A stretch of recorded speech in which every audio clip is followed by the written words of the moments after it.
Hi friends, welcome to Praveen sir classes. మొదటిసారి మన YouTube ఛానల్ని చూస్తున్న ప్రతి ఒక్క అభ్యర్థి ఇప్పుడే మన ఛానల్ని సబ్స్క్రైబ్ చేయండి. ఈ వీడియో కనుక నచ్చినట్లయితే లైక్ చేయండి. మీ ఫ్రెండ్స్ అందరికీ, పోటీ పరీక్షలకు ప్రిపేర్ అవుతున్న ప్రతి ఒక్క ఆస్పిరెంట్కి ఈ వీడియో లింక్ని షేర్ చేయండి. ఇక ఈరోజు సెప్టెంబర్ 27, 2025 వార్తలు నిలిచిన జాతీయ, అంతర్జాతీయ, రాష్ట్రీయ అంశాల గురించి, వార్తలు నిలిచిన వ్యక్తులు, అవార్డులు, పుస్తకాలు, మరి క్రీడా సంబంధిత సమాచారం, ఒక్కొక్క అంశాన్ని వివరంగా తెలుసుకుందాం. అంతకంటే ముందుగా నిన్నటి డైలీ కరెంట్ అఫైర్స్ వీడియోలో అడిగిన ప్రశ్నకి వివరణతో కూడిన సమాధానాన్ని చూద్దాము. సో ఇక్కడ క్వశ్చన్ వచ్చేసి రక్షణ రంగానికి సంబంధించి మరియు సూపర్లేటివ్ టాపిక్. మనం కరెంట్ అఫైర్స్లో భాగంగా సూపర్లేటివ్స్గా ఏ టాపిక్స్ని డిస్కస్ చేస్తున్నాము? మొట్టమొదటి, తొలి, అతి పెద్ద, అతి చిన్న, అతి పొడవైన, ఇలాంటి ప్రత్యేక పదాలతో కూడిన కరెంట్ అఫైర్స్ని ఇక్కడ అబ్జర్వ్ చేస్తే ఆల్రెడీ లాస్ట్ 2 days బ్యాక్ మన డైలీ కరెంట్ అఫైర్స్ వీడియోలో డిస్కస్ చేసిన టాపిక్నే ఇక్కడ మీకు క్వశ్చన్గా ఇవ్వడం జరిగింది. ప్రశ్నని మరొకసారి చూడండి. భారతదేశ తొలి విదేశీ రక్షణ తయారీ కేంద్రం ఇటీవల ఎక్కడ ప్రారంభించబడింది? లొకేషన్ అడుగుతున్నాను. మరి ఈ యూనిట్ను ఏ సంస్థ స్థాపించింది? మన భారతదేశానికి సంబంధించిన ఒక ప్రైవేట్ సంస్థ పేరు. ఓకేనా? సో ఇక్కడ వివరాల్లోకి వెళ్దాము. ఈ టాపిక్ నేను సూపర్లేటివ్ టాపిక్ అని ఎందుకన్నాను? సో తొలి, మొట్టమొదటిసారి. ఇటీవల కాలంలో ఇలాంటి అంశాలు చాలా వరకు మనం డిస్కస్ చేస్తున్నాము. మన భారతదేశానికే పరిమితమైనవి విశ్వవ్యాప్తమవుతున్నాయి. ఇక్కడ అబ్జర్వ్ చేస్తే ఐఐటీస్ వివిధ దేశాల్లో ఏర్పాటవ్వడం అనేది మనం చూస్తున్నాము. రీసెంట్గా అబ్జర్వ్ చేస్తే లాస్ట్ 1 monthలోనే అటల్ ఇన్నోవేషన్ సెంటర్స్ గురించి మనం డిస్కస్ చేశాము. భారతదేశానికే పరిమితమైన అటల్ ఇన్నోవేషన్ సెంటర్స్. మొట్టమొదటి విదేశీ అటల్ ఇన్నోవేషన్ సెంటర్ అనేది వార్తల్లోకి వచ్చింది. ఏ దేశంలో? యుఏఈలో, యునైటెడ్ అరబ్ ఎమిరేట్స్లోని ఐఐటి ఢిల్లీ అబుదాబి క్యాంపస్లో మొట్టమొదటి విదేశీ అటల్ ఇన్నోవేషన్ సెంటర్ ప్రారంభోత్సవం గురించి మనం ప్రత్యేకంగా డిస్కస్ చేసాం. ఇలాంటివి పోటీ పరీక్షల్లో ఖచ్చితంగా అడుగుతారు, గుర్తుపెట్టుకోండి. మీకు చాలాసార్లు చెప్తున్నాను నేను. సేమ్ అలాంటిదే మన భారతదేశానికే పరిమితమైన మన రక్షణ రంగానికి సంబంధించిన ఒక తయారీ కేంద్రం అనేది, సో మ్యానుఫ్యాక్చరింగ్ యూనిట్ అనేది విదేశాల్లో ఏర్పాటైంది. అలా మన భారతదేశానికి సంబంధించిన మొట్టమొదటి విదేశీ రక్షణ తయారీ యూనిట్ లేదా కేంద్రం ఏ దేశంలో ఏర్పాటైంది అంటే, ప్రారంభించబడింది అంటే మొరాకో. గుర్తుపెట్టుకోండి, మొరాకో. ఇక్కడ కంటెక్స్ట్ చెప్తాను. రీసెంట్గా ఈ 1 weekలోనే మనం ఒక టాపిక్ని డిస్కస్ చేశాము. భారత్ మొరాకో రక్షణ సంబంధాలు అని చెప్పేసేసి. భారత రక్షణ శాఖ మంత్రిగా ప్రస్తుతం విధులు నిర్వర్తిస్తున్న వ్యక్తి ఎవరు? రాజ్నాథ్ సింగ్ గారు మొరాకో దేశ పర్యటన చేశారు. ఆ పర్యటనలో భాగంగా భారత్ మొరాకో 2 దేశాల మధ్య రక్షణ రంగానికి సంబంధించి చాలా ఒప్పందాలు జరిగినాయి. అందులో భాగంగా ఈ టాపిక్ని మనం డిస్కస్ చేశాము. ఓకేనా? సో మొరాకో దేశంలోని ఒక నగరం పేరు గుర్తుంచుకోండి, బెరెచిడ్ అనే ఒక నగరం. బెరెచిడ్ ఆ నగరంలో ఈ యూనిట్ అనేది ఏర్పాటైంది, ప్రారంభించబడింది. మరి దీన్ని అక్కడ నిర్మించింది ఎవరు? మన భారతదేశానికి సంబంధించిన ఒక ప్రైవేట్ సంస్థ, టాటా అని గుర్తుంచుకోండి. ఇక ఫుల్గా గుర్తుంచుకోవాలంటే టాటా అడ్వాన్స్డ్ సిస్టమ్స్ లిమిటెడ్, మన భారతదేశానికి సంబంధించిన ప్రముఖ ప్రైవేట్ సంస్థ. వీరు మొరాకో దేశంలో ఈ యూనిట్ని ఏర్పాటు చేయడం జరిగింది. మొరాకో దేశం ఎక్కడ ఉంటుంది? Location important. ఏ ఖండంలో ఉంటుంది? ఆఫ్రికా ఖండంలో ఉంటుంది. మీరు అబ్జర్వ్ చేయండి, డైలీ కరెంట్ అఫైర్స్ వీడియోని చూడండి, ప్రతిరోజు చూడండి. వార్తలు నిలిచిన దేశం గురించి కానీ ఒక ప్రాంతం గురించి కానీ మనం డిస్కస్ చేస్తున్నామంటే దానిని మీకు లొకేషన్ చూపిస్తున్నాను, వరల్డ్ మ్యాప్లో చూపిస్తున్నాను. అది ఎక్కడ ఉంటుంది, దాని లొకేషన్ ఇంపార్టెన్స్ చూపిస్తున్నాను. దాంతోపాటు దానికి సంబంధించిన స్టాటిక్ పాయింట్స్, ఏదైనా దేశం వార్తల్లోకి వచ్చిందనుకోండి దానికి సంబంధించిన రాజధాని కానివ్వండి, కరెన్సీ కానివ్వండి, ఇవన్నీ కూడా మీకు లింక్ చేస్తున్నాను. ఉదాహరణకు చెప్పాలంటే మొరాకో దేశ రాజధాని రబాట్, ఇలాంటివన్నీ కూడా మనం డిస్కస్ చేసాము. ఓకేనా? గుర్తుపెట్టుకోండి. ఇక అబ్జర్వ్ చేస్తే రీసెంట్గా ఈ సెప్టెంబర్ మంత్లో, నెల గుర్తుంచుకోండి చాలు, సెప్టెంబర్ 2025లో భారతదేశ తొలి విదేశీ రక్షణ తయారీ కేంద్రం అనేది మొరాకో దేశంలో ప్రారంభించబడింది కదా. మరి ప్రారంభోత్సవంలో మన రక్షణ శాఖ మంత్రి రాజ్నాథ్ సింగ్ గారు, మొరాకో దేశానికి సంబంధించిన రక్షణ శాఖ మంత్రి అబ్దెల్ లతీఫ్ గారు పార్టిసిపేట్ చేశారు. వాళ్ళ రక్షణ శాఖ మంత్రి పేరు గుర్తుంచుకోవాల్సిన అవసరం లేదు. ఓకేనా? సో గుర్తుపెట్టుకోండి. ఇక ఇక్కడ తయారీ చేసే ప్రత్యేకమైనవి ఏవైతే ఉంటాయో వాటిని మొరాకో దేశ సైన్యానికి సరఫరా చేస్తుంది భారతదేశము. గుర్తుంచుకోండి. ఓకేనా? వీల్డ్ ఆర్మర్డ్ ప్లాట్ఫామ్ అని చెప్పేసి మనం డిస్కస్ చేశాము.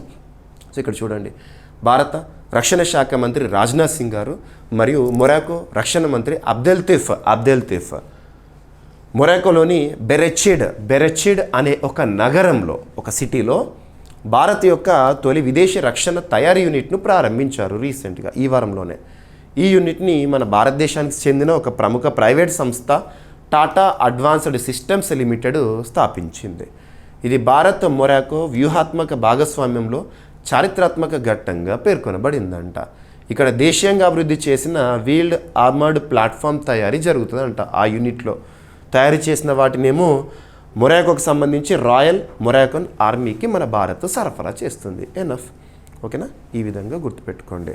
సో ఇది మొరాకోలోని అత్యంత పెద్ద రక్షణ తయారీ కేంద్రం కాగా ఆఫ్రికా ఖండంలో భారత ప్రైవేట్ కంపెనీ ఏర్పాటు చేసిన మొదటి ఫెసిలిటీగా గుర్తింపు పొందిందంట. ఎనఫ్. ఓకేనా? సో ఇది మనకి నేను క్వశ్చన్ అడిగానో ఆ క్వశ్చన్కి సంబంధించిన కంప్లీట్ ఎక్స్ప్లెనేషన్ ఆన్సర్ ఆల్రెడీ మన డైలీ కరెంట్ అఫైర్స్ వీడియోలో డిస్కస్ చేసిన టాపికే.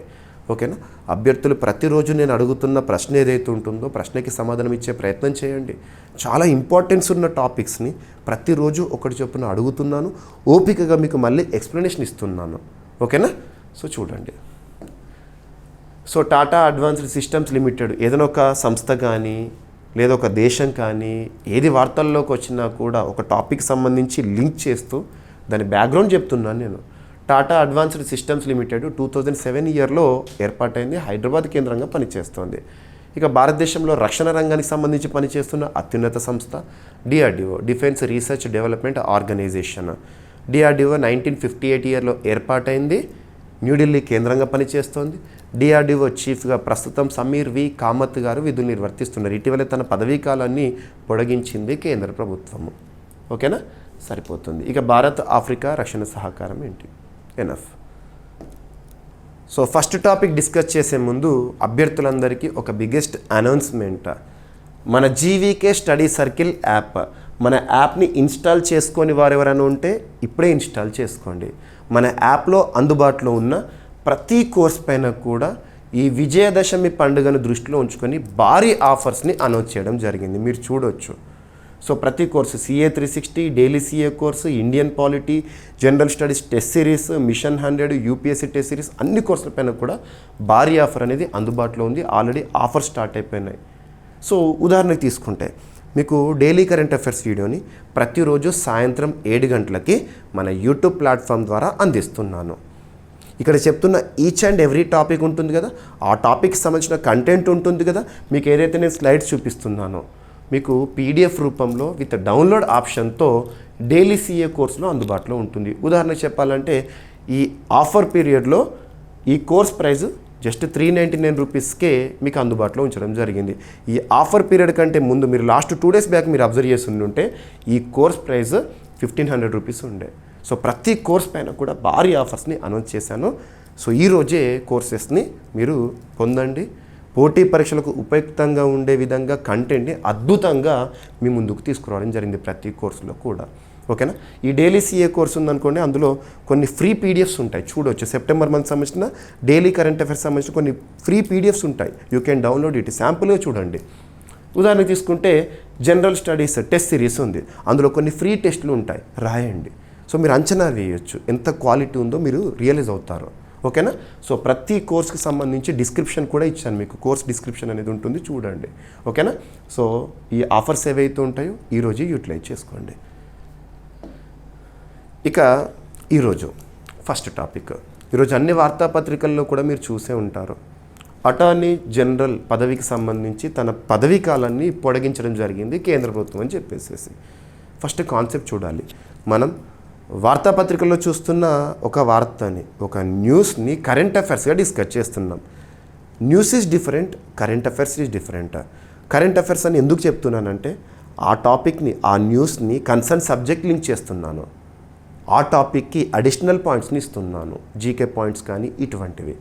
ఈ విధమైన స్ట్రాటజీతో కనుక మన ప్రిపరేషన్ కొనసాగించామనుకోండి, ఏ పోటీ పరీక్ష అయినా, ఏ స్థాయి పోటీ పరీక్ష అయినా కరెంట్ అఫైర్స్ కోణంలో 100% సాధించడంతో పాటు జనరల్ స్టడీస్లో మ్యాక్సిమం స్కోర్ చేయగలుగుతాము. ఓకేనా? సో ఇక్కడ అబ్జర్వ్ చేస్తే ఫస్ట్ కాన్సెప్ట్ చూద్దాము. వార్తాపత్రికలో కనిపించిన అంశాన్ని కాన్సెప్ట్ డిస్కస్ చేసి వార్త ఏంటో చూద్దాము. సో దేశంలోనే అత్యున్నత చట్టం మన రాజ్యాంగం. రాజ్యాంగంలోని 5వ భాగం, the largest part in Indian constitution అని చెప్పేసి మనం ప్రత్యేకంగా చూస్తాము. 5వ భాగము ఆర్టికల్ 52 నుండి మనం 151 వరకు చూస్తాం కదా. ది లార్జెస్ట్ పార్ట్ అంటాం, అందుకే అతిపెద్ద భాగము. అందులోనే కేంద్ర ప్రభుత్వం అని చెప్పేసేసి రాష్ట్రపతి, ఉపరాష్ట్రపతి, పార్లమెంటు, ప్రధానమంత్రి, మంత్రిమండలి and at the same time ద్విసభ విధానము, బైకామరలిజం అంటాం కదా పార్లమెంట్లో, వాటి గురించి, లోక్సభ రాజ్యసభ గురించి, జ్యుడిషియరీ గురించి, అటార్నీ జనరల్ అనే పదవి గురించి and at the same time CAG గురించి ఇవన్నీ నేర్చుకుంటాము. సో ఇక్కడ అటార్నీ జనరల్ ఆర్టికల్ 76 గుర్తుపెట్టుకోండి, సరిపోతుంది. మీకు ఇండియన్ పాలిటీ కోర్స్లో నేను అందించిన ఇండియన్ పాలిటీ కోర్స్ మీరు చూడండి. మీకు ఇండియన్ పాలిటీ కోర్స్లో కంప్లీట్ ఇన్డెప్త్గా పాలిటీ క్లాసెస్ అన్నీ అందించాను, కోర్ కాన్సెప్ట్ ఇచ్చాను, దాన్ని అప్డేట్ చేస్తూ వస్తున్నాను. ఇంకా కరెంట్ పాలిటీ కూడా మీకు అప్డేట్స్ యాడ్ చేస్తూనే ఉన్నాను, చూడండి. ఓకేనా? సో ఇక్కడ అబ్జర్వ్ చేస్తే అటార్నీ జనరల్ ఏ ఆర్టికల్? ఆర్టికల్ 76. రాజ్యాంగంలో ఒక పదవి గురించి మెన్షన్ చేశారు, పేర్కొన్నారంటే అర్థం ఏంటి? అది రాజ్యాంగబద్ధ పదవి. It is constitutional. రాజ్యాంగంలోని ఆర్టికల్ 76 ప్రకారము అటార్నీ జనరల్ను నియమించే అధికారము రాజ్యాంగం ఎవరికిచ్చింది అంటే రాష్ట్రపతికి ఇవ్వడం జరిగింది. రాష్ట్రపతి. సో రాష్ట్రపతి దేశంలోనే అత్యున్నత పదవి. రాష్ట్రపతి నియమిస్తారు అటార్నీ జనరల్ని. నియమించే ముందు కేంద్ర ప్రభుత్వ సలహా కోరుతాడు, తీసుకుంటారు. పక్కన పెట్టేస్తే ఆర్టికల్ 76 క్లాస్ 1 ప్రకారము అటార్నీ జనరల్గా నియమించబడే వ్యక్తికి కావాల్సిన అర్హతలను చూస్తారు.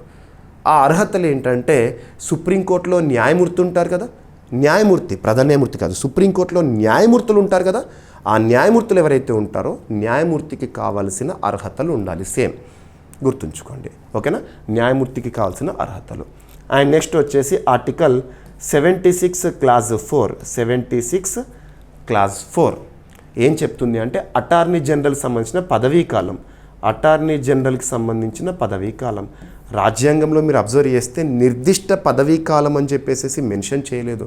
ఇంతకాలం ఖచ్చితంగా ఉంటారని మెన్షన్ చేయలేదు. సర్వసాధారణంగా 3 years కొనసాగిస్తున్నాం. కానీ ఇక్కడ గుర్తుపెట్టుకోవాల్సింది ఏంటంటే అటార్నీ జనరల్గా నియమించబడిన ఒక వ్యక్తి ఎంతకాలం కొనసాగుతాడంటే రాష్ట్రపతి విశ్వాసం ఉన్నంత వరకు. రాష్ట్రపతి ఎంతకాలం వరకు ఆ వ్యక్తిని కొనసాగించాలంటే అంతకాలం కొనసాగించవచ్చు, గుర్తుపెట్టుకోండి. అండ్ ఇక్కడ అబ్జర్వ్ చేస్తే అర్హత, నియమించబడే వ్యక్తికి అర్హత మాత్రం సుప్రీంకోర్టులో ఉండాల్సిన న్యాయమూర్తికి కావాల్సిన అర్హతలు ఉన్నాయా లేదా అని చూస్తారు. సింపుల్గా చెప్పాలంటే అటార్నీ జనరల్కి ఇచ్చే జీతభత్యాలు ఉంటాయి కదా, సేమ్ సుప్రీంకోర్టులో జడ్జికి ఇచ్చే జీతభత్యాలే తనకు కూడా వర్తిస్తాయి. 2,50,000 ప్రస్తుతము. ఓకేనా? ఇకపోతే ఆర్టికల్ 88 ప్రకారము అటార్నీ జనరల్కు ఉండే ఒక అధికారం అని చెప్పచ్చు. అదేంటంటే పార్లమెంట్లోని ఉభయ సభలు ఉంటాయి కదా, మన పార్లమెంట్లో బైకామరలిజం చూస్తాము, ద్విసభ విధానము, లోక్సభ రాజ్యసభ 2 ఉంటాయి కదా. ఏ సభలో అయినా కూడా ఎప్పుడైనా అటార్నీ జనరల్ హాజరు కావచ్చు. సభలో సభ్యుడు కాదు, he is not member in parliament. ఒకవేళ మెంబర్ ఇన్ పార్లమెంట్ అయితే మనం ఎంపీ అని పిలిచేవాళ్ళం కదా. Attorney general member in parliament కాదు, కానీ పార్లమెంట్ సమావేశాలకు హాజరు కావచ్చు, వినొచ్చు. తనకి ఏదైనా బిల్లు విషయంలో ఓటు వేసే హక్కు ఉంటుందా అంటే ఉండదు, గుర్తుపెట్టుకోండి, సరిపోతుంది. ఓకేనా? సో ఈ విధంగా ఇక మనం అబ్జర్వ్ చేస్తే ఆర్టికల్ 105 క్లాస్ 3ని కూడా లింక్ చేసుకోవచ్చు. పార్లమెంట్లో సభ్యుడికి ఉండే అన్ని రకాల ప్రత్యేకతలు, సౌకర్యాలు అటార్నీ జనరల్కి కల్పిస్తారు. ఎనఫ్. ఓకేనా? ఈ విధంగా యాక్చువల్గా మీకు ఒక ఆర్టికల్ 76 చెప్తే సరిపోతుంది. బట్ అవుట్ ఆఫ్ ఇంట్రెస్ట్ ఏదైనా ఒక టాపిక్ మీకు చెప్పాను, కరెంట్ అఫైర్స్ని జనరల్ స్టడీస్కి లింక్ చేస్తూ అని చెప్పేసి ఈ విధంగా లింక్ చేసుకోండి. మీరు ఇండియన్ పాలిటీ క్లాసెస్ అన్నీ వినండి. ఇక పాలిటీకి సంబంధించి, మన కాన్స్టిట్యూషన్కి సంబంధించి ఏ పోటీ పరీక్ష అయినా, ఏ స్థాయి పోటీ పరీక్ష అయినా 100% ప్రశ్నలకి సమాధానాలు గుర్తించగలుగుతారు, రాయగలుగుతారు. ఓకేనా? సో ఇది చూడండి. మరి ప్రస్తుతము అటార్నీ జనరల్గా ఉన్న వ్యక్తి పేరేంటి? ఆర్ వెంకటరమణి గారు.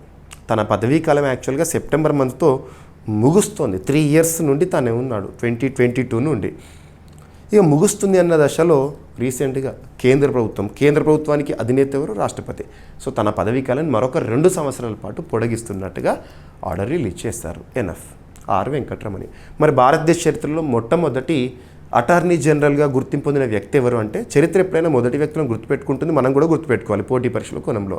ఎంసీ సెతల్వాద్ గారు, గుర్తుపెట్టుకోండి సరిపోతుంది. ఈ ఆర్టికల్స్ లింక్ చేసుకోండి, ఓకేనా. సో సీనియర్ న్యాయవాది ఆర్ వెంకట్రమణి తన యొక్క పదవీ కాలాన్ని కేంద్ర ప్రభుత్వము మరొక 2 ఏళ్ల పాటు పొడిగించింది, గుర్తుపెట్టుకోండి, ఓకేనా. సెప్టెంబర్ 30న 2022 సంవత్సరంలో తాను నియమితులు అయ్యారు, ఓకేనా. సరిపోతుంది. Attorney general.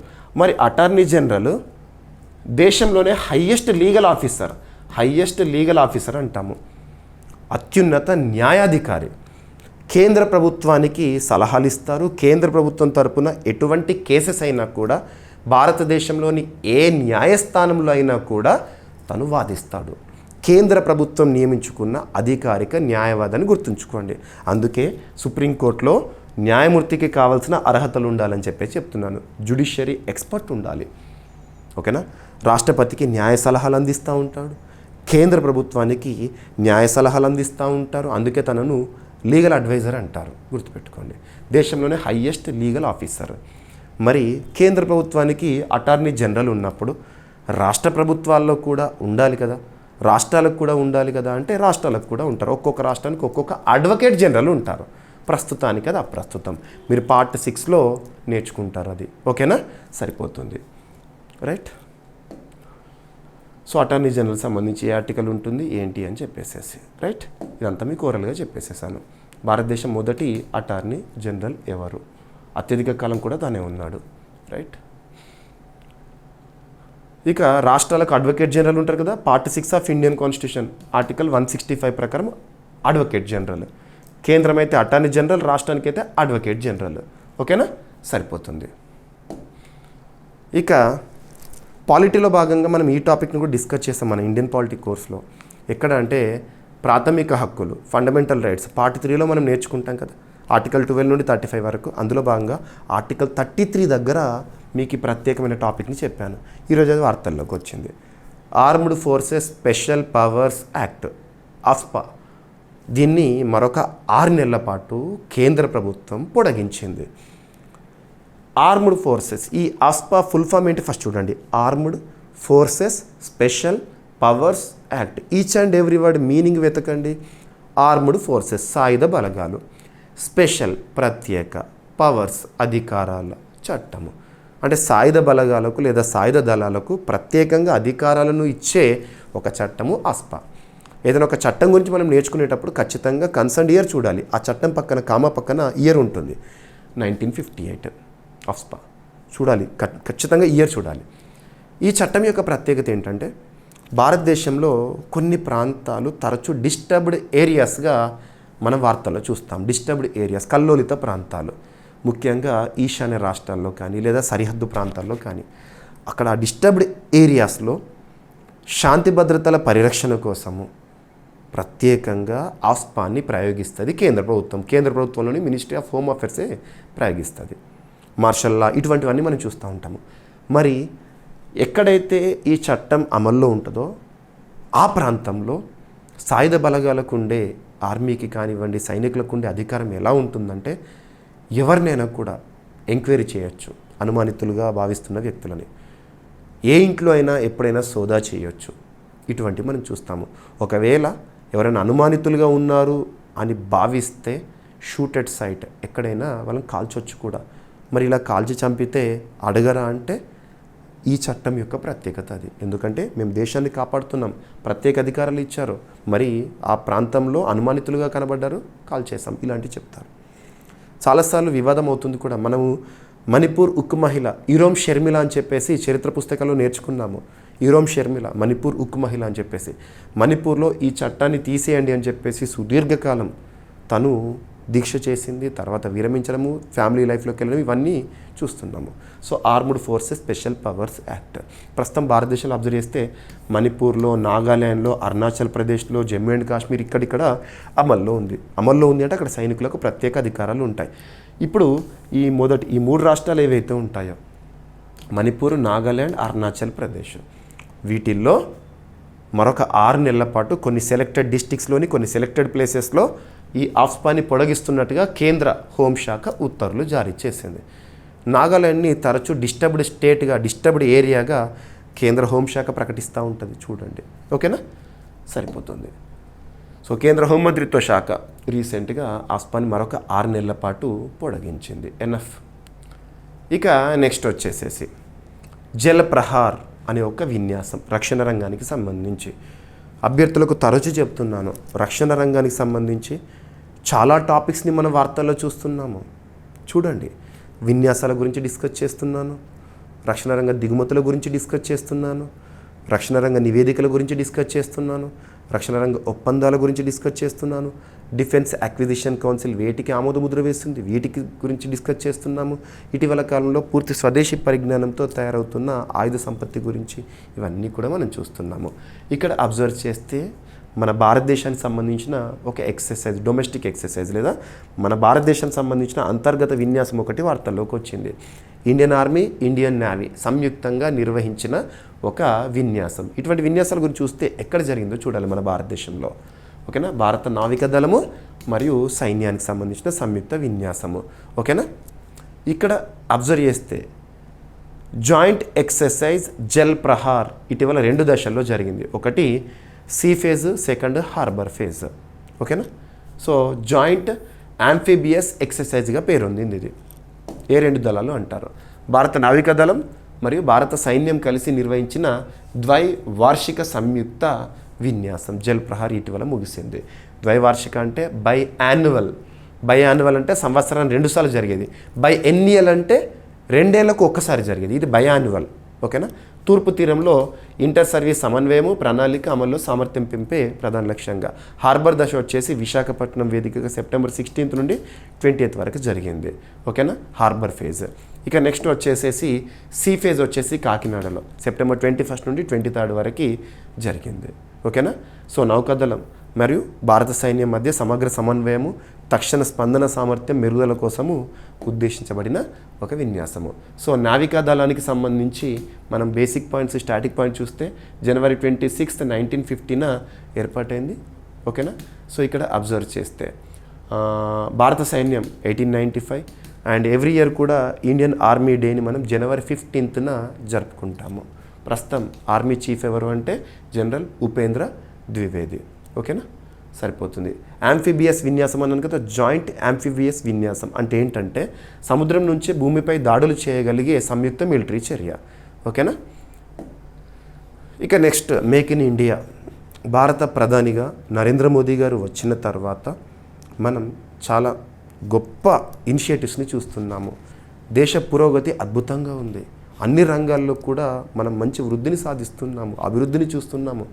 ప్రపంచ దేశాల్లో భారతదేశానికి ఒక ఇమేజ్ అనేది వచ్చింది, బ్రాండ్ ఇమేజ్. ఇండియా అంటేనే ఇప్పుడు ప్రపంచం మొత్తం కూడా ఇండియా వైపు చూస్తుంది.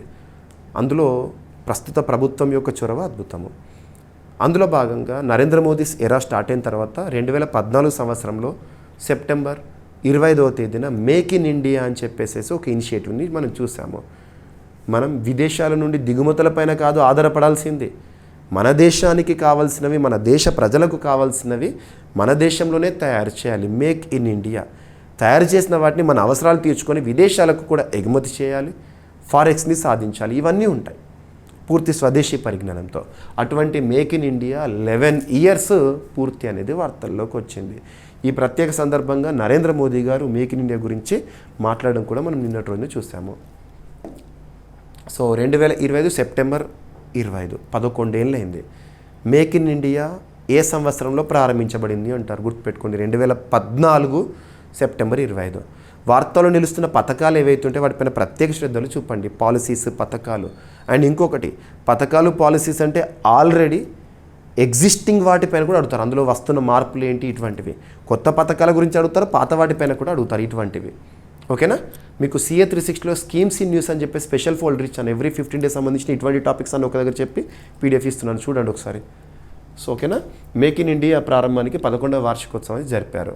ఈ సందర్భంగా భారత ఆర్థిక వ్యవస్థ, పరిశ్రమ, స్టార్టప్ ల్యాండ్స్కేప్పై వచ్చిన రూపాంతరాన్ని ప్రధాని గుర్తు చేశారు. ఓకేనా. భారతదేశాన్ని ప్రపంచ తయారీ కేంద్రంగా మార్చేందుకు, తీర్చిదిద్దేందుకు మేక్ ఇండియన్ అని ఉపయోగపడుతుంది. ఓకేనా. ఇక్కడ అమలు చేసే సంస్థ మరి మేక్ ఇన్ ఇండియా అనేది ఏ సంస్థలు అమలు చేస్తున్నాయి అంటే కీలకం. భారత ప్రభుత్వానికి సంబంధించి ఒక మంత్రిత్వ శాఖ, ministry of commerce and industries. ప్రస్తుతం కన్సర్న్ మినిస్టర్గా పీయూష్ గోయల్ గారు ఉన్నారు, వాణిజ్య వ్యవహారాల మంత్రిత్వ శాఖ. ఆ మంత్రిత్వ శాఖ పరిధిలో ఒక సంస్థ పనిచేస్తుంది, department for promotion of industries and internal trade. వారు ఈ మేక్ ఇన్ ఇండియాని భారతదేశంలో అమలు చేయడంలో కీలక పాత్ర పోషిస్తున్నారు. లక్ష్యం ఏంటి? మేక్ ఇన్ ఇండియా దేశీయంగా తయారీ పరిశ్రమను అభివృద్ధి చేయడము, పెట్టుబడులకు ప్రోత్సాహం ఇవ్వడము, ఇన్వెస్ట్మెంట్స్ని అట్రాక్ట్ చేయడము, ఆవిష్కరణలు, పరిశోధనకు మద్దతు ఇవ్వడము, ప్రపంచ ప్రమాణాల తయారీ, మౌలిక వసతులను ఇవ్వడము. ఓకేనా. రైట్. సో 11 ఏళ్లలో సాధించిన విజయాలు ఏంటి? ఎఫ్డిఐస్ మనం అబ్జర్వ్ చేస్తే foreign direct investment. Make in India ప్రారంభం తర్వాత భారత్కు విదేశీ ప్రత్యక్ష పెట్టుబడులు భారీగా వచ్చినాయి. ఏ దేశమైనా, ఏ రాష్ట్రమైనా, ఏ ప్రాంతమైనా ఎంత ఎక్కువ మొత్తంలో ఎఫ్డిఐస్ని అట్రాక్ట్ చేస్తే అంత పాజిటివ్ గ్రోత్ రేట్ని చూస్తుంది. సంస్థలు స్థాపన. Automobile, electronics, textiles, defence, medical devices రంగాల్లో పలు ఉత్పత్తి కేంద్రాలు నెలకొన్నాయి. మరి ఇప్పుడు మేక్ ఇన్ ఇండియాకి మరింత ఎనర్జీ ఇవ్వడంలో భాగంగా నూతన పథకాలు కూడా కీలక పాత్ర పోషిస్తున్నాయి. ఉదాహరణకు PLI schemes, production linked incentive schemes, Gati Shakti, infrastructure సంబంధించి డెవలప్మెంట్, పిఎం మిత్ర, టెక్స్టైల్ సంబంధించి 7 పిఎం మిత్ర పార్కులు ఎక్కడో మీకు చెప్పాను ఆల్రెడీ. ఓకేనా. మేక్ ఇన్ ఇండియాకు మార్గదర్శకత్వము. తయారు రంగంలో లక్షల కొద్దీ ఉద్యోగ అవకాశాలను సృష్టించడము. ఓకేనా. దేశంలో స్టార్టప్, ఎంఎస్ఎంఈ, డిజిటల్ ఇండియా పునాది కూడా ఈ ఉద్యమం పుణ్యఫలితము. రైట్. ఇక నెక్స్ట్ డుగాంగ్. మనం లాస్ట్ 2022 ఆ సమయంలో దేశంలోనే మొట్టమొదటి డుగాంగ్ కన్జర్వేషన్ పార్క్ లేదా డుగాంగ్ల సంరక్షణ కేంద్రాన్ని ఏర్పాటు చేసిన రాష్ట్రంగా తమిళనాడు రాష్ట్రాన్ని డిస్కస్ చేశాం. మీలో చాలామందికి గుర్తుండి ఉంటుంది. అప్పుడు సూపర్ లేటెస్ట్ 2022 ఆ సమయంలో డిస్కస్ చేశాము డుగాంగ్కి సంబంధించి. దీన్ని సీకవ్ అంటాము. సముద్ర గర్భంలో, సముద్రం లోపల బాటంలోనే బ్రతికే ఒక జీవి, సీకవ్ అంటాం దీన్ని. ఇది వెజిటేరియన్. ఇక్కడ అబ్జర్వ్ చేస్తే డుగాంగ్ సంరక్షణ రిజర్వ్ భారతదేశంలో ఉంది కదా మొట్టమొదటిది, దాన్ని అంతర్జాతీయ స్థాయిలో గుర్తించడం జరిగింది. అది ఇప్పుడు టాపిక్. డుగాంగ్ దీని యొక్క సైంటిఫిక్ నేమ్. డుగాంగ్ అనగానే మనకు భారతదేశంలో తమిళనాడు గుర్తుకు రావాలి. సో అబుదాబిలో రీసెంట్గా నిర్వహించిన ఒక అంతర్జాతీయ సదస్సు, international union for conservation of nature and natural resources world conservation కాంగ్రెస్లో భారతదేశంలోని మొదటి డుగాంగ్ సంరక్షణ రిజర్వ్ ఎక్కడ తమిళనాడు కదా, దానికి ప్రపంచ గుర్తింపు అనేది ఇచ్చారంట, గ్లోబల్ రికగ్నిషన్. ఈ రిజర్వ్ను 2022 సెప్టెంబర్లో వన్యప్రాణుల సంరక్షణ చట్టము, వైల్డ్ లైఫ్ ప్రొటెక్షన్ యాక్ట్ 1972 ఆధారంగా ప్రభుత్వం తీసుకొచ్చింది, తమిళనాడు రాష్ట్ర ప్రభుత్వము. ఇది సముద్ర జీవ వైవిధ్యం, సముదాయ ఆధారిత సంరక్షణకు ఆదర్శంగా నిలిచింది. అబ్జర్వ్ చేస్తే తమిళనాడు రాష్ట్రంలోని తంజావూరు మరియు పుడుకొట్టై జిల్లాలో విస్తరించింది. పాల్క్ బే ఉత్తర భాగంలో ఉంది. రైట్, సరిపోతుంది. డుగాంగ్ను సీకవ్గా పిలుస్తారు. IUCN రెడ్ లిస్ట్లో ఇది ప్రస్తుతం వల్నరబుల్ జాతిగా ఉంది. ఇప్పుడు ఎందుకు ఈ టాపిక్ డిస్కస్ చేస్తున్నాను? 2022 సెప్టెంబర్లో తమిళనాడు రాష్ట్ర ప్రభుత్వం ప్రారంభించిన దేశంలోనే మొట్టమొదటి డుగాంగ్ సంరక్షణ కేంద్రం ఇప్పుడు గ్లోబల్ రికగ్నిషన్తో వార్తల్లోకి వచ్చింది. ఎవరు రికగ్నైజ్ చేశారంటే ఇటీవల అంతర్జాతీయ సదస్సు ఒకటి, వరల్డ్ కన్జర్వేషన్ కాంగ్రెస్ ఎక్కడ జరిగింది? అబుదాబిలో IUCN వారు నిర్వహించిన సదస్సులో. రైట్, IUCN 1948 ఇయర్లో ఏర్పాటైంది. గ్లాండ్ స్విట్జర్లాండ్ కేంద్రంగా పనిచేస్తుంది. వాళ్ళు ప్రతి ఏటా కూడా మనం అబ్జర్వ్ చేస్తే రెడ్ డేటా బుక్ని రిలీజ్ చేస్తారు. అంతరించిపోతున్న జీవులు అని, ఎక్స్టెంక్ట్ అని, ఎండేంజర్డ్ అని, వల్నరబుల్ అని, క్రిటికల్లీ వల్నరబుల్ అని, ఇటువంటివి చూస్తూ ఉంటాం మనం. ఓకేనా. పాల్క్ బే ఆ ప్రాంతంలోనే తమిళనాడు డుగాంగ్ సంరక్షణ కేంద్రాన్ని ఏర్పాటు చేసింది పాల్క్ బే. సో భారతదేశం శ్రీలంక మధ్య ఉన్న సముద్ర ప్రాంతము తమిళనాడు తీరానికి ఆనుకొని ఉంది. జీవ వైవిధ్యానికి గొప్ప కేంద్రంగా పరిగణించబడుతుంది. ఓకేనా. రైట్. ఇక తమిళనాడులోని కొడైకెనాల్లో ఉన్న పురాతన ప్రాంతం ఒకటి వార్తల్లోకి వచ్చింది. అంతరించిపోతున్నాయి ఇవి. దాదాపు 5000 సంవత్సరాల పురాతన మెగాలిథిక్ నిర్మాణాలు మన చరిత్రకు నిలువుటద్దంగా ఉన్న ప్రత్యేకమైన నిదర్శనాలు అంతరించిపోతున్నాయని చెప్పేసి ఒక వార్త. కొడైకెనాల్ డాల్మెన్స్. డాల్మెన్స్ అంటేనే మనకు గుర్తొచ్చేది కొడైకెనాల్. కొడైకెనాల్ అంటే తమిళనాడు రాష్ట్రంలో. కొడైకెనాల్ ప్రాంతంలో ఉన్న డాల్మెన్స్ ప్రస్తుతం అంతరించిపోతున్నాయి. 20వ శతాబ్దం ప్రారంభంలో నమోదైన వాటిలో 50% తక్కువ మాత్రమే మిగిలి ఉన్నాయంట ప్రస్తుతము. ఇవి పళని పర్వతాలలో అత్యంత పురాతన నిర్మాణాలుగా గుర్తించబడ్డాయి డాల్మెన్స్. ఇటీవల మనం చాలా చూస్తున్నాము. యునెస్కో టెంటేటివ్ లిస్టులో గుర్తింపు పొందిన ఎర్రమట్టి దిబ్బలు ఇలాంటివి ఇంపార్టెంట్. చూడండి, ఎగ్జామినేషన్లో అడుగుతారు. అండ్ ఇలాంటి పురాతన ప్రాంతాలను నిర్మాణాలను మనము ప్రత్యేకంగా ప్రొటెక్ట్ చేయాలి. దేశంలోని అత్యున్నత చట్టమైన రాజ్యాంగంలో 4వ భాగం ఆదేశిక సూత్రాల్లో 49th ఆర్టికల్ పురాతన ప్రాంతాలను, కట్టడాలను, ఆనవాలను సంరక్షించడం అనేది రాజ్యం యొక్క బాధ్యత అని చూడాలి. సో డాల్మెన్స్ అంటే పెద్ద రాళ్ళతో తయారు చేసిన పెట్టెల కనిపించే నిర్మాణాలు, ఇవి డాల్మెన్స్. ఓకేనా? 5000 సంవత్సరాల చరిత్ర. సాధారణంగా 3 నిలువు రాళ్లపై ఒక పెద్ద తలరాయి నిర్మిస్తారు. ఇవి సాధారణంగా శవ సమాధులుగా, స్మారక చిహ్నాలుగా లేదా ఆచారాల స్థలాలుగా ఉపయోగించబడ్డాయి. ఓకేనా? కొందరు స్థానికులు వీటిని నివాస స్థలాలుగా కూడా వాడినట్లు అనుమానిస్తున్నారు. రైట్, సరిపోతుంది. 1500 నుండి 2000 BCE మధ్యకాలంలో ఇనుపయుగం ముందు నిర్మించబడినవి. ఇవి భారతదేశంలోని పురాతన మెగాలిథిక్ నిర్మాణాల భాగంగా పరిగణించబడతాయి. రైట్, సరిపోతుంది. తమిళనాడులోని వెస్టర్న్ ఘాట్స్ భాగంగా ఉన్న పర్యాటక ప్రాంతం కొడైకెనాల్ మోస్ట్ అట్రాక్టివ్ టూరిస్ట్ డెస్టినేషన్స్లో ఒకటి. ఇక నెక్స్ట్ ఒక సదస్సు షెడ్యూల్తో వార్తల్లోకి వచ్చింది. ఏదైనా ఒక అంతర్జాతీయ సదస్సు కానీ లేదా జాతీయ స్థాయిలో ప్రముఖ సదస్సు కానీ అఫీషియల్గా షెడ్యూల్ ఫిక్స్ అయింది అంటే దాని గురించి మనం గుర్తుపెట్టుకోవాలి. ఎగ్జామినేషన్ పాయింట్ ఆఫ్ వ్యూలో కరెంట్ అఫైర్స్ అంటే ఏదో ఇటీవల కాలంలోనే ముగిసిన అంశాలని కాదు, రానున్న అంశాలు అఫీషియల్గా డిక్లరేషన్తో వార్తల్లోకి వచ్చినాయి, స్టేట్మెంట్తో వార్తల్లోకి వచ్చినట్టు చూడాల్సిందే. ఇక్కడ అబ్జర్వ్ చేస్తే సెకండ్ అంటే 2వ edition WHO global summit on traditional medicine, world health organization WHO 1948 April 7న ఏర్పాటైంది. జెనీవా స్విట్జర్లాండ్ కేంద్రంగా పనిచేస్తుంది. WHOకి చీఫ్గా ప్రస్తుతం డైరెక్టర్గా టెడ్రస్ అదనం గారు ఇథియోపియా దేశానికి చెందిన వ్యక్తి విధులు నిర్వర్తిస్తున్నారు. WHO ఆధ్వర్యంలో మన భారతదేశంలోని ఆయుష్ మంత్రిత్వ శాఖ సహకారంతో ఒక అంతర్జాతీయ సదస్సు WHO గ్లోబల్ ప్రపంచ సదస్సు దేనిపైన ట్రెడిషనల్ మెడిసిన్ పైన జరగబోతోంది. ఆతిథ్యం ఇవ్వనున్న దేశము భారతదేశము, న్యూఢిల్లీ. మరి ఎప్పుడు జరగబోతోంది అంటే 17th, 18th, 19th December 2025.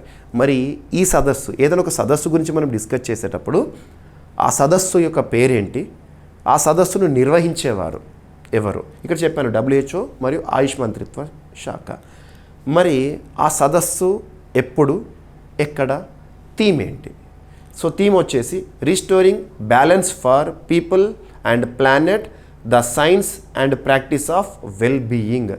థీమ్స్ని, days and themes కానీ సమ్మిట్స్ థీమ్స్ కానివ్వండి, ఇటువంటివి చూస్తున్నప్పుడు థీమ్ ఏ లాంగ్వేజ్లో ఉంటే అదే లాంగ్వేజ్లో గుర్తుపెట్టుకోండి, ట్రాన్స్లేషన్ చేయకండి దయచేసి.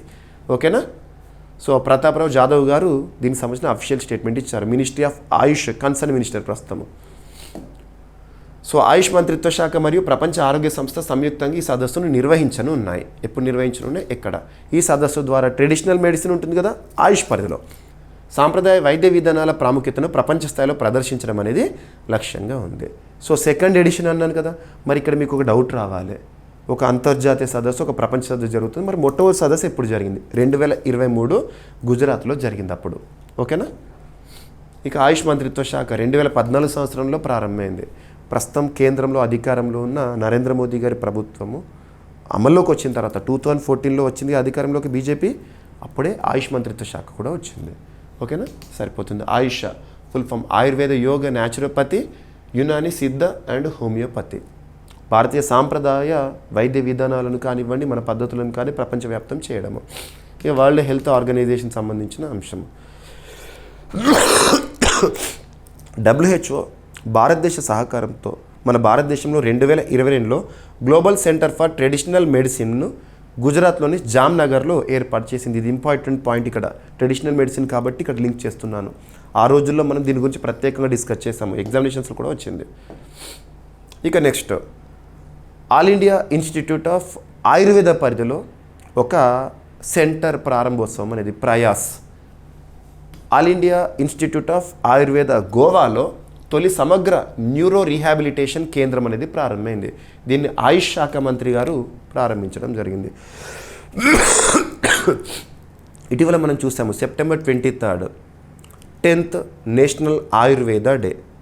ఆ సందర్భాననే దీన్ని కూడా ప్రారంభించారు. ఈ సంవత్సరం ఆయుర్వేద దినోత్సవానికి ఆతిథ్య రాష్ట్రం ఏమని చెప్పిన గోవా. గోవాలో ఆయుష్ మంత్రిత్వ శాఖ ఆధ్వర్యంలో ప్రయాస్ అనే సమగ్ర న్యూరో రీహాబిలిటేషన్ కేంద్రాన్ని గోవాలోని ఆల్ ఇండియా ఇన్స్టిట్యూట్ ఆఫ్ ఆయుర్వేదాలో ప్రారంభించారు రీసెంట్గా.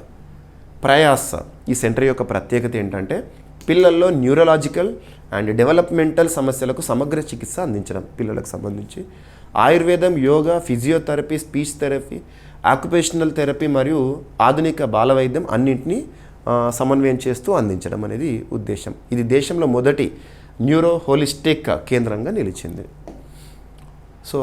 ఇక్కడ అబ్జర్వ్ చేస్తే all India institute of Ayurveda 2017 సంవత్సరంలో ఏర్పాటైంది. ప్రధాన కేంద్రం ఢిల్లీ, ఒక బ్రాంచ్ వచ్చేసి గోవాలో ఉంది. రైట్. మినిస్ట్రీ ఆఫ్ ఆయుష్ పరిధిలో ప్రస్తుతం ఆయుష్ మంత్రి ఎవరున్నారు? ప్రతాప్రావ్ జాదవ్ గారు. రైట్. ఇక నెక్స్ట్ ఇంకొక సదస్సు సెంట్రల్ వాటర్ కమిషన్ వారి ఆధ్వర్యంలో. సెంట్రల్ వాటర్ కమిషన్ అనేది మినిస్ట్రీ ఆఫ్ జలశక్తి పరిధిలో పనిచేస్తున్న ఒక సంస్థ. ప్రస్తుతం మినిస్ట్రీ ఆఫ్ జలశక్తికి కన్సర్న్ మినిస్టర్గా ఎవరు విధులు నిర్వర్తిస్తున్నారు? సిఆర్ పాటిల్ గారు. సుజలాం భారత్ సమ్మిట్ 2025. జల మంత్రిత్వ శాఖ లేదా జలశక్తి మంత్రిత్వ శాఖకు చెందిన సెంట్రల్ వాటర్ కమిషన్ ఆధ్వర్యంలో technology for efficient water management అనే అంశంపై వర్చువల్ వర్క్షాప్ నిర్వహించారు. ఈ వర్క్షాప్ సుజలాం భారత్ సమ్మిట్ 2025లో భాగంగా జరిగిందంట. సుజలాం భారత్ సమ్మిట్ 2025 ముఖ్యాంశాలు ఏంటంటే జాతీయ స్థాయి శుభ్రత జల నిర్వహణ అభియాన్. ఇది జల మంత్రిత్వ శాఖ ఆధ్వర్యంలో నీతి ఆయోగ్ సమన్వయ సంస్థగా పనిచేస్తుంది. ప్రధానమంత్రి దృష్టికోణం ప్రకారం దేశవ్యాప్త గ్రాస్ రూట్ అనుభవాలను అండ్ జల విధాన రూపకల్పనలో చేర్చడమే లక్ష్యము. వాటర్ రిలేటెడ్గా అవగాహన కల్పించడం భాగంగా ఒక సదస్సు, ఒక కాన్ఫరెన్స్ ఎవరు నిర్వహించారు? ప్రత్యేకత ఏంటి? మినిస్ట్రీ ఆఫ్ జలశక్తి 2019లో ఏర్పాటైంది. ప్రస్తుతం ఎవరు మంత్రిగా ఉన్నారు? రైట్. ఇక జల్ జీవన్ మిషన్ భారతదేశంలో 2019లో ఏర్పాటైంది, ప్రారంభమైంది. సుజలాం స్వచ్ఛ భారత్ మిషన్ అభియాన్ అనుబంధము. ఓకేనా. ఇక నెక్స్ట్ కొన్ని నివేదికలు, గణాంకాలు. పోటీ పరీక్షల్లో రిపోర్ట్స్ అండ్ స్టాటిస్టిక్స్ వాటిపైన క్వశ్చన్స్ అడుగుతారు. క్యాన్సర్ ప్రస్తుతం ప్రపంచాన్ని పట్టి పీడిస్తున్న సమస్యల్లో క్యాన్సర్ కూడా ఒక పెనుభూతంగా ఉంది. క్యాన్సర్ కేసులపైన ల్యాన్సెట్ జర్నల్ వారు విడుదల చేసిన గణాంకాలే కాబట్టి డైరెక్ట్ పాయింట్స్ గుర్తుంచుకోండి. క్యాన్సర్కి ఇచ్చే ట్రీట్మెంట్ ఏంటి? మనం కీమోథెరపీ అంటాము. రాబోయే 25 ఏళ్లలో నెక్స్ట్ 25 ఇయర్స్లో క్యాన్సర్ మరణాలు 75% వరకు పెరిగే అవకాశం ఉందని ల్యాన్సెట్ జర్నల్ నివేదికలో వెల్లడించింది. 2050 నాటికి క్యాన్సర్ వల్ల మరణాల సంఖ్య 18.6 మిలియన్లకు చేరే అవకాశం అంట. వృద్ధ జనాభా పెరుగుదలకు కూడా ఈ పెరుగుదలకు ఒక ప్రధాన కారణంగా మెన్షన్ చేశారు. క్యాన్సర్ కొత్త కేసుల సంఖ్య 61% పెరిగి 30.5 మిలియన్లకు చేరనుందంట 2050 నాటికి. 1990 నుంచి ప్రపంచవ్యాప్తంగా క్యాన్సర్ మృతుల సంఖ్యలో 74% వృద్ధి నమోదైంది. దిగువ మధ్యతరగతి ఆదాయ దేశాల్లో క్యాన్సర్ కేసులు అత్యధికంగా నమోదవుతున్నాయి. భారతదేశానికి సంబంధించిన విషయాలు ఏంటంటే 1990 నుంచి 2023 మధ్య భారతదేశంలో క్యాన్సర్ కేసుల సంఖ్య 26.4% పెరిగింది. ప్రపంచంలోనే అత్యధికంగా పెరిగిన క్యాన్సర్ రేటు భారతదేశంలో ఉంది అని చెప్పేసి ల్యాన్సెట్ చెప్తోంది. ఓకేనా. ఇకపోతే చైనాలో క్యాన్సర్ కేసుల సంఖ్య 18.5% తగ్గినట్టు గుర్తించారంట. ఓకేనా. క్యాన్సర్కి దారితీసే 44 రిస్క్ ఫ్యాక్టర్స్, అందులో కొన్ని ఇంపార్టెంట్ రిస్క్ ఫ్యాక్టర్స్ ఉదాహరణ తీసుకుంటే పొగాకు, స్మోకింగ్ కన్జంప్షన్ కానివ్వండి, ఇటువంటివి. ఓకేనా. ల్యాన్సెట్ జర్నల్ లండన్ ప్రధాన కేంద్రంగా, ప్రచురణ సంస్థ ఎల్స్వేర్ అనే జర్నల్లో ఒక్క ఆర్టికల్ మనది ప్రింట్ అయినా కూడా అంతర్జాతీయ స్థాయిలో గుర్తింపు వచ్చినట్టే. రైట్. భారత ప్రభుత్వం క్యాన్సర్ నిర్మూలన కోసం తీసుకుంటున్న చర్యలను అబ్జర్వ్ చేస్తే national programme for prevention and control of cancer and diabetes, cardiovascular diseases and stroke, ఇటువంటి అంశాన్ని రకరకాల వ్యాధులను అడ్డుకట్ట వేసేందుకు చర్యలు తీసుకుంటోంది. దేశవ్యాప్తంగా స్క్రీనింగ్ కార్యక్రమాలు క్యాన్సర్ సంబంధించి నిర్వహిస్తోంది.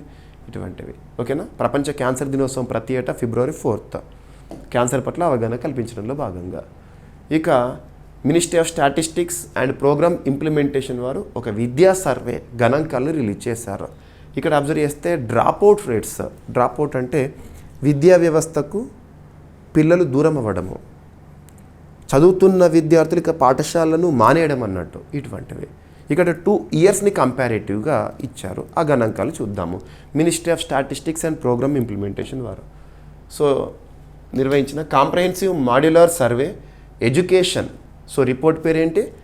Comprehensive modular survey education. ఎవరిచ్చారు? Ministry of statistics and programme implementation వారు విడుదల చేసిన గణాంకాలు. ఇక్కడ స్కూల్ డ్రాప్అవుట్ రేట్లు సగానికి తగ్గినట్లు వెల్లడయ్యాయి. ఏ కాలానికో చూద్దాము. ఈ సర్వేను 2025 ఏప్రిల్ జూన్ మధ్యకాలంలో రీసెంట్గా నిర్వహించారు. 88th సో జాతీయ నమూనా సర్వే రౌండ్ కింద నిర్వహించారంట. ఇక్కడ అబ్జర్వ్ చేస్తే డ్రాప్అవుట్ రేట్స్ని 2 yearsని ఆధారంగా చేసుకున్నారు. ఒకటేమో 2022-2023 అకాడమిక్ ఇయర్ని, సెకండ్ వచ్చేసి 2024-2025 academic year. So dropout rates ఎలా ఉన్నాయి? సో ఇక్కడ అబ్జర్వ్ చేస్తే డ్రాప్అవుట్ రేట్స్ అనేవి భారతదేశంలో తగ్గుతున్నట్టుగా వీరు చెప్తున్నారు. తగ్గితే సంతోషపడాలి. డ్రాప్అవుట్ రేట్స్ తగ్గుతున్నాయంటే విద్యా వ్యవస్థకు దూరం అవుతున్న పిల్లల సంఖ్య తగ్గింది అన్నట్టు. సో మంచి విషయము. సో సెకండరీ స్థాయి విద్యార్థులను కనుక పరిశీలిస్తే 2022-23 అకాడమిక్ ఇయర్లో డ్రాప్అవుట్ రేట్స్ 13.8% ఉంటే అది కాస్త రీసెంట్గా ముగిసిన అకాడమిక్ ఇయర్ వరకు అబ్జర్వ్ చేస్తే 8.2% చేరిందంట. మిడిల్ స్థాయి 8.1% ఉంటే 3.5% తగ్గింది. ప్రిపరేటరీ స్థాయి 8.7 నుండి 2.3కి వచ్చింది. ఇది ఒక నిర్మాణాత్మక మలుపుగా భావించబడుతుంది. సో డ్రాప్అవుట్ రేట్స్ తగ్గడం అనేది అద్భుతం భారతదేశంలో. ఓకేనా. National education policy 2020 July 29th అమల్లోకి వచ్చింది. ఓకేనా. సమగ్ర శిక్షా అభియాన్ విజయం వెనుక కారణాలు ఏంటంటే సమగ్ర శిక్షా అభియాన్ సో హోలిస్టిక్ స్కూల్ విద్యను ప్రోత్సహించడంలో కీలకము. మన రాజ్యాంగంలో ప్రాథమిక హక్కులో ఆర్టికల్ 21 క్లాస్ A విద్యను ప్రాథమిక హక్కుగా చేర్చారు, గుర్తుపెట్టుకోండి. అండ్ ఆర్టికల్ 45ని లింక్ చేసుకోండి. ఇటువంటివి మనకి ఇంపార్టెంట్. ఓకేనా. Next article 51A class K కూడా విద్యకు సంబంధించి 3 ఆర్టికల్స్ 21A, 45 అండ్ నెక్స్ట్ వచ్చేసి ప్రాథమిక విధుల్లో article 51 capital A small K గుర్తుంచుకోండి. అంటే ప్రాథమిక విధుల్లో 11వ విధి. మధ్యాహ్న భోజన పథకం విద్యార్థుల హాజరు పెంపులో సహాయపడింది. రైట్. సో ఇవన్నీ కూడా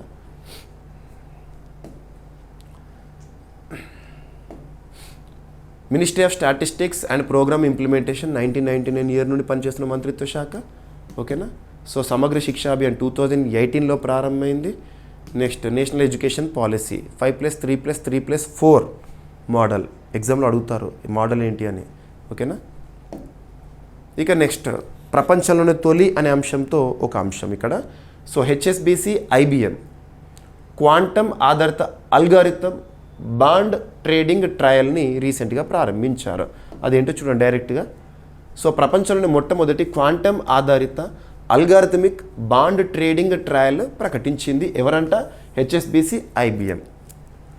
ఇది అల్గారిథమిక్ ట్రేడింగ్ వంటి అసలైన ఆర్థిక కార్యకలాపాల్లో క్వాంటమ్ కంప్యూటింగ్ను ఉపయోగించిన తొలి ప్రాక్టికల్ ప్రయోగం ప్రపంచంలోనే. సరిపోతుంది. ఆ ప్రయోగం ఎలా ఉంటుంది, ఎలా ఎగ్జిక్యూట్ అవుతుంది, అవన్నీ మనకి ఎగ్జామినేషన్లో అడగారు.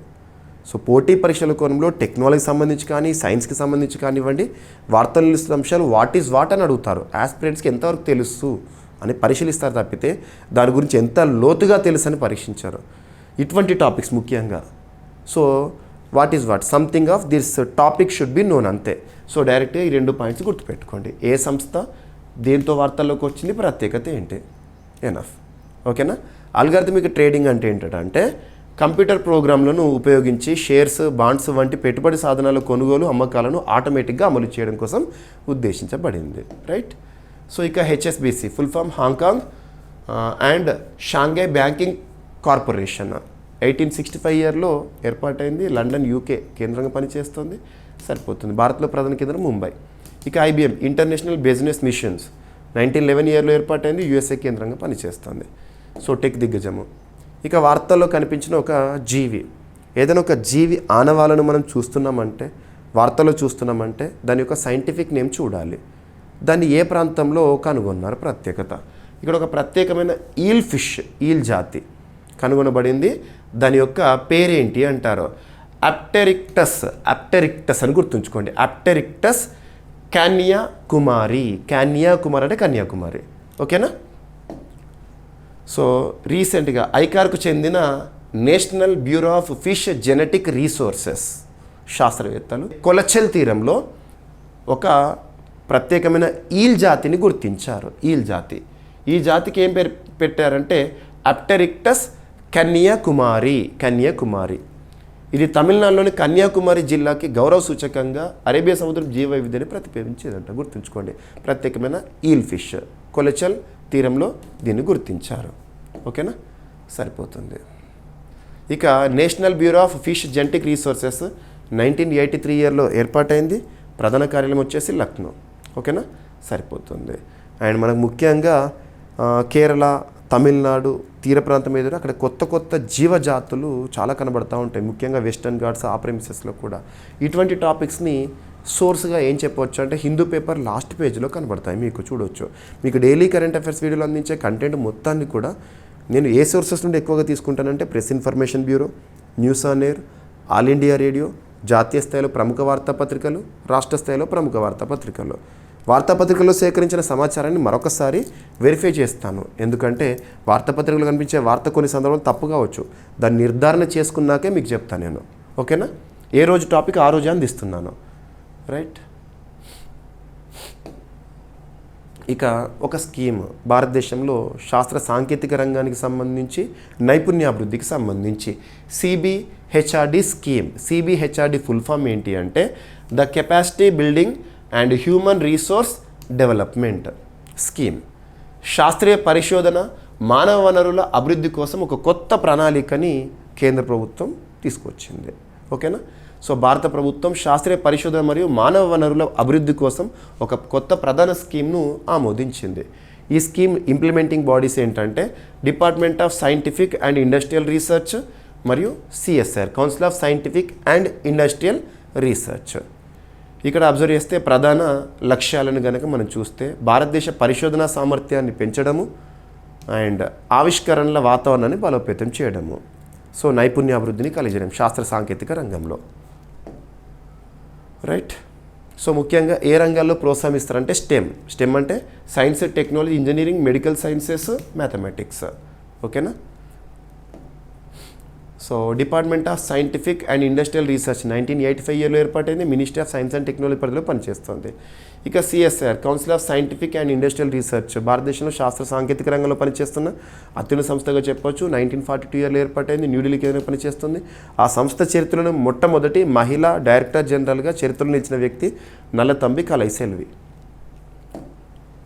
ఇక రాష్ట్రీయ అంశాలు. సో రాష్ట్రీయ అంశాల్లో ఏపీకి సంబంధించి మరియు తెలంగాణకు సంబంధించి రెండు రాష్ట్రాలకు సంబంధించిన వర్ధమాన అంశాలను మీకు అందిస్తూనే ఉన్నాను. కొన్ని సందర్భాల్లో రెండు రాష్ట్రాల్లో ఏదో ఒక రాష్ట్రానికి సంబంధించి మాత్రమే పోటీ పరీక్షల్లో ఇంపార్టెన్స్ ఉన్న టాపిక్స్ ఉండొచ్చు. మీరు ప్రతిరోజు చూస్తే ఏపీకి సంబంధించి తెలంగాణకు సంబంధించి 100% కవర్ అవుతాయి. ఇక్కడ అబ్జర్వ్ చేస్తే తెలంగాణలో ఔత్సాహిక మహిళా పారిశ్రామికవేత్తలను ప్రోత్సహించేందుకు వీహబ్ ఆధ్వర్యంలో ర్యాంప్ స్కీమ్ అనేది ప్రారంభమైంది. ర్యాంప్ ఫుల్ ఫామ్ ఏంటి అంటారు raising and accelerating MSME performance scheme. మహిళల కోసం ఇక్కడ వీహబ్ ఆధ్వర్యంలో ప్రారంభించారు.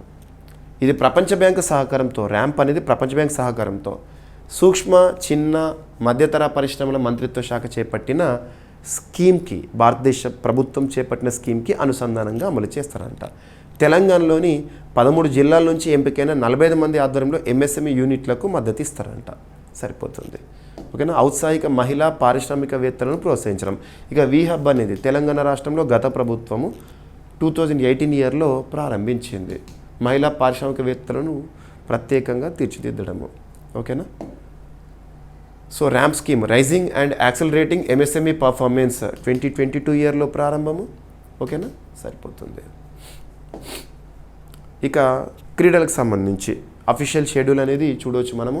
ఆసియా టేబుల్ టెన్నిస్ ఛాంపియన్షిప్ 2025 భువనేశ్వర్లో జరగబోతుంది. ఒడిషా రాష్ట్రంలో టేబుల్ టెన్నిస్కి సంబంధించిన Asia championship Asia table tennis జట్టు ఛాంపియన్షిప్ ఈసారి ఒడిషా రాజధాని భువనేశ్వర్లోని కళింగ స్టేడియంలో జరుగుతుందంట. సో October 11th నుంచి 15th వరకు ఈ టోర్నమెంట్. ఒడిషా రాష్ట్రానికి ఈ ఛాంపియన్షిప్ను మొట్టమొదటిసారిగా ఆతిథ్యం ఇవ్వడం అనేది గర్వకారణం. దాదాపు ఎన్ని దేశాలు పాల్గొంటాయంటే 22 దేశాలు, ప్రముఖ దేశాలను అబ్జర్వ్ చేయొచ్చు. ఒకవేళ ఇందులో విజేతగా లేదా టాప్ పొజిషన్లో నిలిచే జట్లు ఎవరైతే ఉంటారో వాళ్ళు నెక్స్ట్ ఇయర్ 2026లో లండన్లో జరిగే టేబుల్ టెన్నిస్ ప్రపంచ ఛాంపియన్షిప్కి అర్హత సాధిస్తారంట. సరిపోతుంది. ఇటువంటి టోర్నీస్ చూసినప్పుడు ఎక్కడ జరుగుతుంది, ఎప్పుడు జరుగుతుంది, అఫీషియల్ షెడ్యూల్ ఫిక్స్ అయిందంటే మనకి ఎగ్జామినేషన్లో క్వశ్చన్ అడగవచ్చు ఇక, right. So Asia table tennis union అనేది 1972 ఏదైనా క్రీడ గురించి చూస్తున్నప్పుడు ఆ క్రీడను నిర్వహించే సంస్థల గురించి చూడాలి. బ్యాంకాక్ థాయిలాండ్ వేదికగా పనిచేస్తుంది ఆసియా టేబుల్ టెన్నిస్ యూనియన్. వీరే ఈ టోర్నమెంట్ని నిర్వహిస్తారు, రైట్. ఇక ఈరోజు ప్రశ్న ప్రతి ఒక్కరు సమాధానం ఇవ్వండి. వరల్డ్ ఫుడ్ ఇండియా 2025 సదస్సుకు ఆతిథ్య నగరం ఏది? ఈ సదస్సు ఏ మంత్రిత్వ శాఖ ఆధ్వర్యంలో నిర్వహించబడుతుంది? ఈ సంవత్సర సదస్సు ఎన్నవ edition?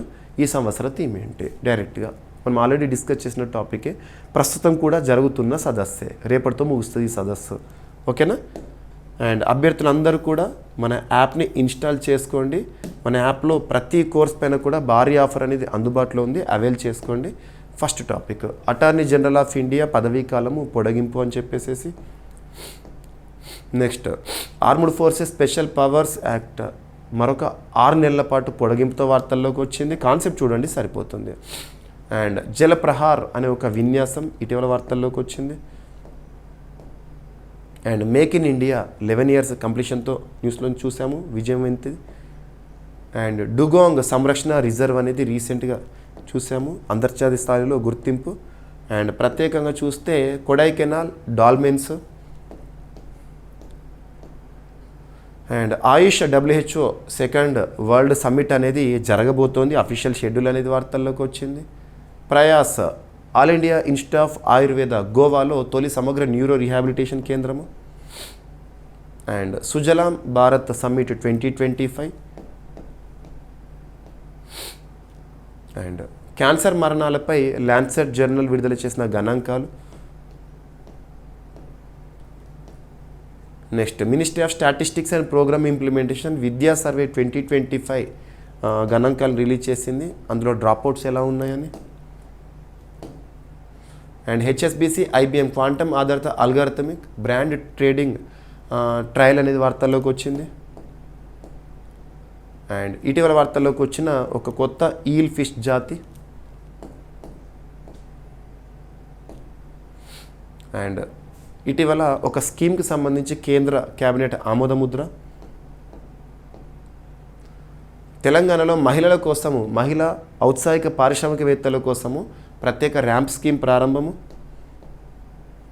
And Asia table tennis championship 2025 official schedule. ఈరోజు ప్రశ్న వరల్డ్ ఫుడ్ ఇండియా 2025 సదస్సుకు ఆతిథ్య నగరం ఏది? ఈ సదస్సు ఏ మంత్రిత్వ శాఖ ఆధ్వర్యంలో నిర్వహించబడుతుంది? ఈ సంవత్సర సదస్సు ఎన్నవ ఎడిషన్, మరి థీమ్ ఏంటి? ప్రతి ఒక్కరూ సమాధానాన్ని ఇచ్చే ప్రయత్నం చేయండి. ప్రతి ఒక్కరు యాప్ ఇన్స్టాల్ చేసుకోండి, వీడియోకి లైక్ చేయండి, మీ ఫ్రెండ్స్ అందరికీ వీడియోని షేర్ చేయండి. ఏమైనా మిస్లేనియస్ టాపిక్స్ ఉన్నాయనుకోండి, నో నీడ్ టు వర్రీ, రేపటి క్లాస్లో జోడించి డిస్కస్ చేద్దాము. రేపు కలుద్దాం. Thank you.